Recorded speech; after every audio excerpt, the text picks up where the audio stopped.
ప్రముఖ చిత్రకారుడు రాజశేఖరన్ పరమేశ్వరన్ తెనాలిలోని కాటూరి ఆర్ట్ గ్యాలరీని సందర్శించారు. విభిన్నమైన ఆకృతులతో రూపొందించిన వందలాది శిల్పాలను తిలకించి కళాకారులను ప్రశంసించారు.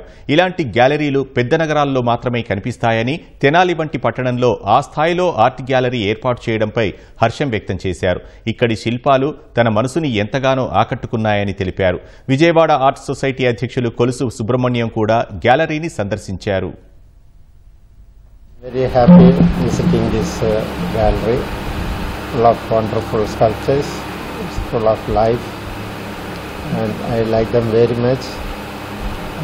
Like these sculptures, I am also doing realistic paintings, so I like these sculptures very much.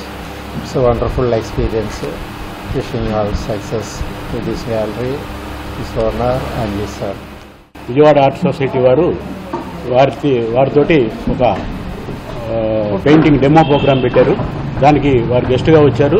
Vijayawada art society అధ్యక్షులు మరి కొలుసు సుబ్రహ్మణ్యం గారు తెనాల్లో ఇట్లా గ్యాలరీ ఉంది, మీరు చూద్దురండి వారిని ఆహ్వానించారు. వారు కూడా పెద్ద మనసుతో ఈ రోజున వచ్చి ఇంత స్పెండ్ చేసి ఈ గ్యాలరీని మరి విజిట్ చేసి నందుకు వారికి మేము పత్రికాముఖంగా వారికి అందరికీ కృతజ్ఞతలు తెలియపరుస్తున్నాం.